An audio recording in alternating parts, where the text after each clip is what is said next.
adopté à moitié nos revendications, c'est-à-dire la régularisation des échéances de paiement et la revalorisation de la bourse. Donc, par là, les échéances de paiement qui ont été adoptées par les étudiants étaient le paiement trimestriel ou semestriel. Donc, nous voyons quand même une évolution sur ce côté au niveau de l'État. L'autre point qui consiste à la revalorisation de la bourse, la SEGIM accorde un mois à l'État guinéen fin juin 2013. Fin juin 2013 pour voir effectivement si l'État guinéen pourra répondre aux étudiants, et sinon la SEGIM va organiser une grève au nom. Une grève concertée avec les étudiants, grève participative. Une grève participative.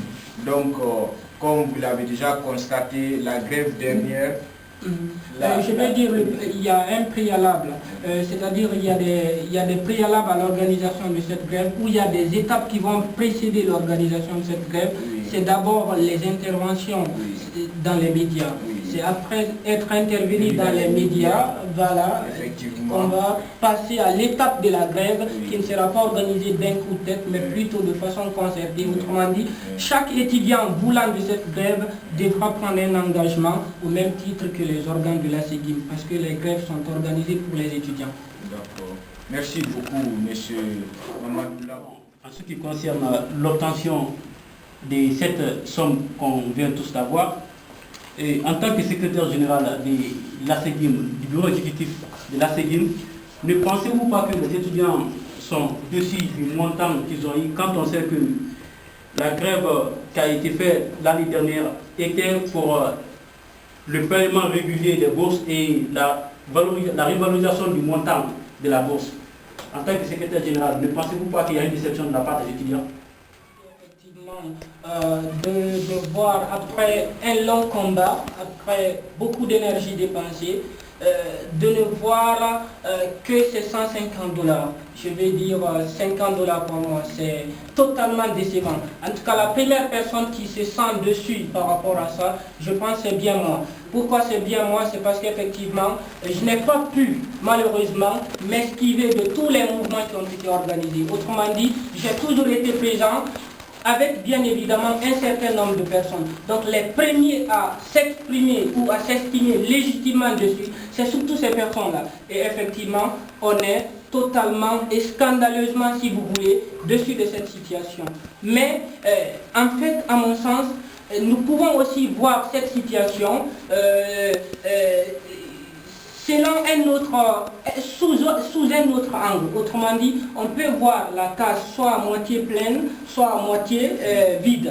Qu'est-ce que je veux dire par là? C'est que, vous le savez, tout le monde le sait, nous venons de loin, et de très loin. Il ne faut pas que nous perdions de vue cela. Avant que nous n'organisions la première grève de 2012, si je me trompe, oui, février 2012, nous avions plus d'une année et demie d'arriérés. C'était pendant une année et demie, il y avait des étudiants qui n'avaient pas été payés. Alors, la première revendication que nous avons consignée, c'était quoi? Le paiement de ces arriérés dans leur totalité.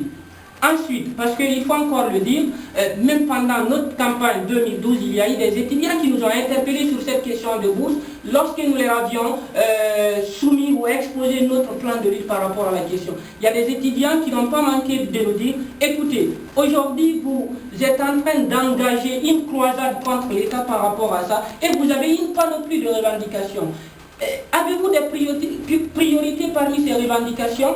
Alors nous leur avons tout de suite dit, écoutez, nos revendications sont posées de façon graduelle, il y a des priorités. Et justement, la première priorité, c'est le paiement d'abord de nos arriérés. Ensuite, la deuxième priorité, c'est la régularisation de l'échéance de paiement. La troisième priorité, je rappelle c'était graduel, la troisième priorité, c'est le paiement des billets d'avion des rentrants définitifs. Et la dernière, la quatrième et dernière priorité, c'est pas qu'elle n'est pas importante, mais nous avons cru qu'il était beaucoup plus intelligent de procéder comme ça. La quatrième et dernière priorité, c'était la revalorisation du montant de la bourse. Alors, pour récapituler, nous avions 4 revendications.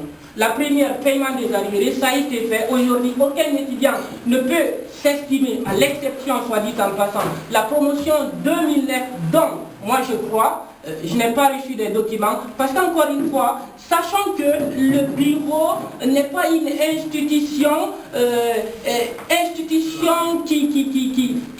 qui rivaliserait avec les structures de l'État. Le bureau n'a pas donc accès aux documents administratifs, je vais dire par exemple les états de paie. Nous n'y avons pas accès.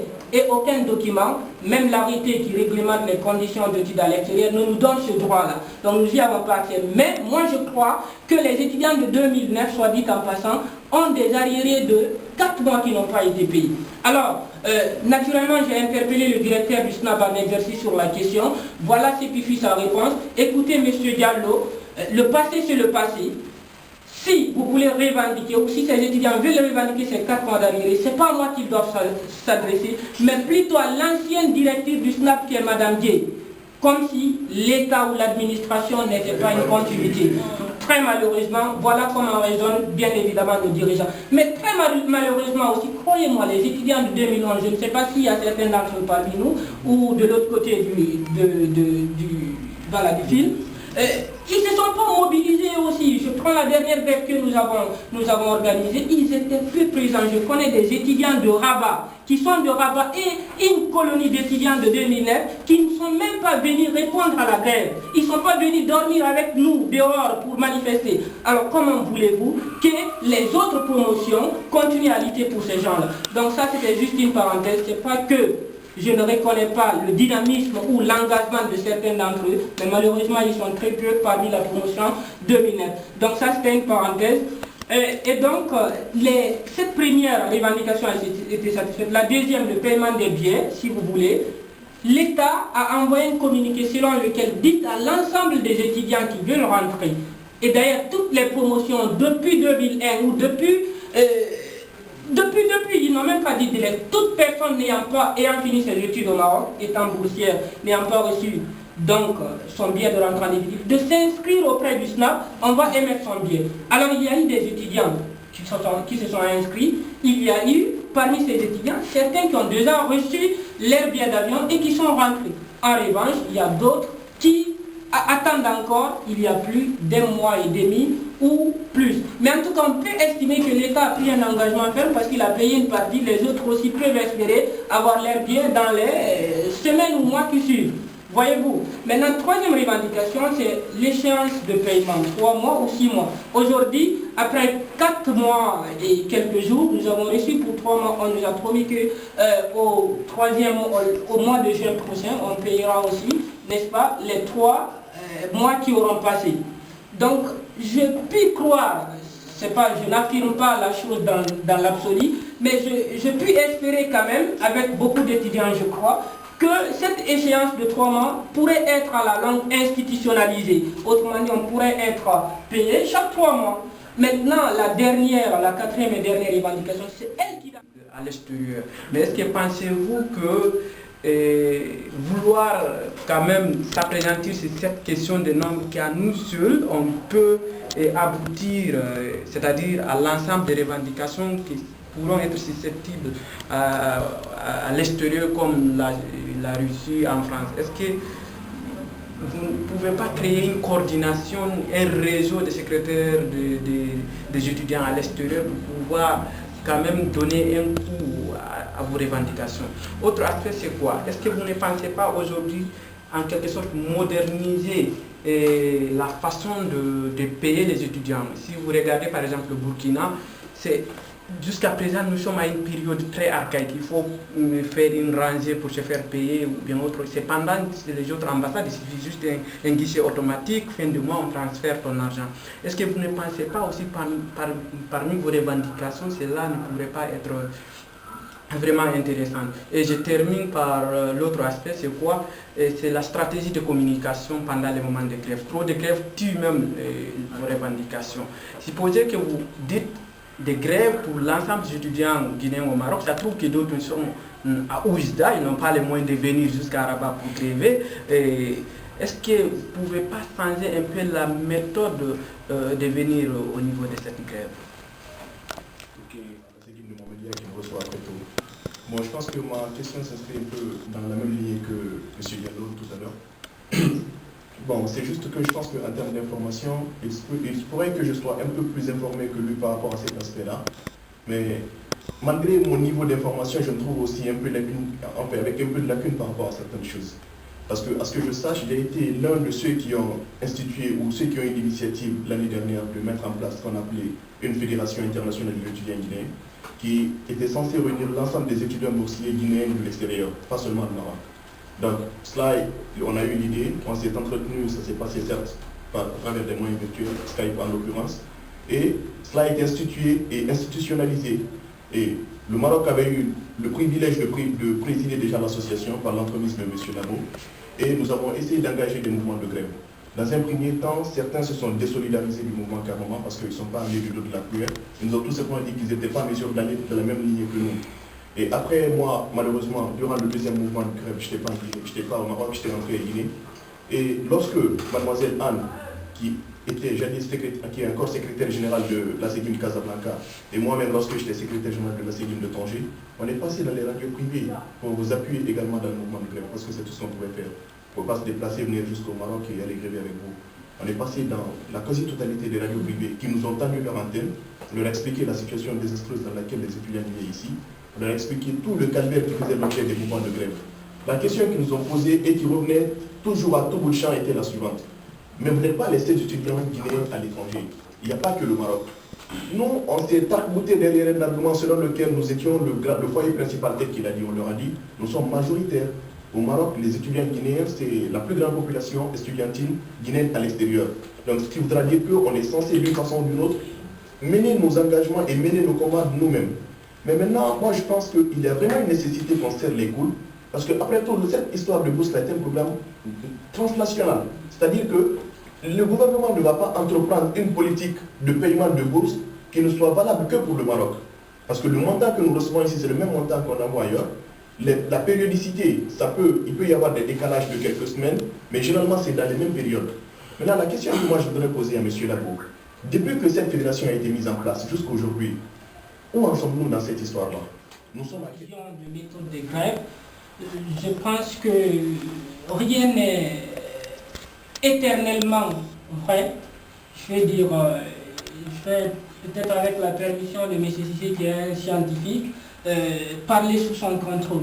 Il y a un savant qui disait, c'est Einstein je crois, la bêtise, c'est le fait de répéter toujours la même chose avec les mêmes méthodes, croire que ça va produire des effets différents. Voilà, donc je pense que nous ne devons pas nous figer sur une méthode donnée. Si il y a une méthode que nous estimons meilleure, il faut tout de suite la mettre en œuvre.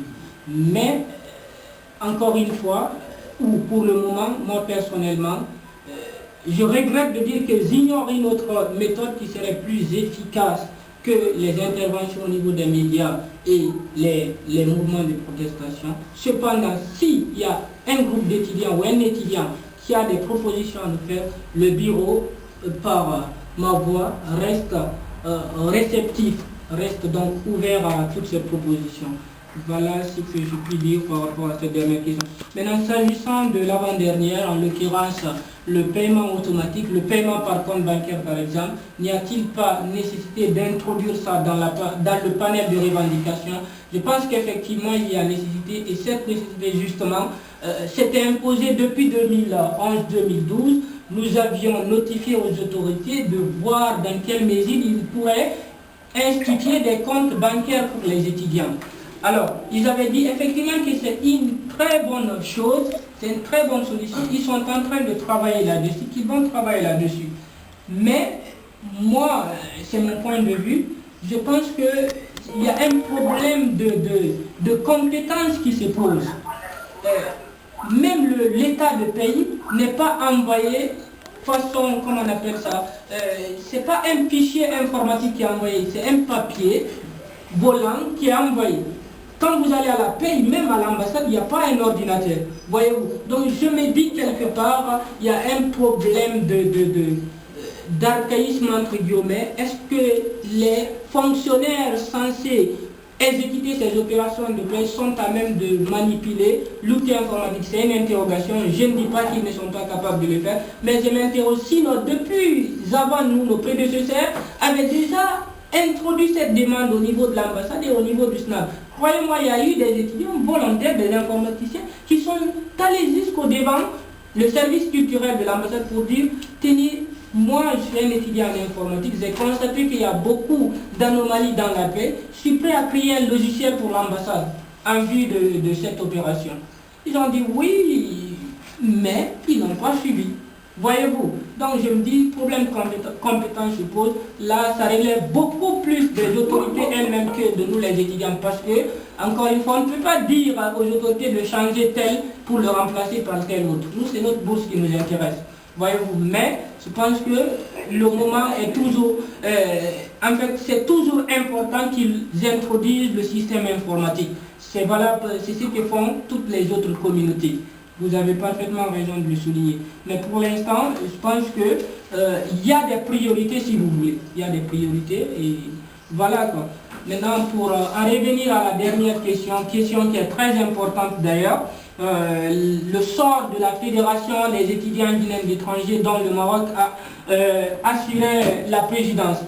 Alors, il faut dire que la création de cette fédération résulte d'initiatives d'un certain nombre d'étudiants qui se sont tout de suite posés en visionnaire et c'était vraiment, ça a été tout de suite alléchant, leur idée a tout de suite été alléchante, c'était une très bonne idée. On avait vu en tout cas la solution à nos problèmes dans la création de cette fédération. C'est ainsi que donc nous nous sommes mis en rapport avec les autres étudiants dans les pays tels que la Russie,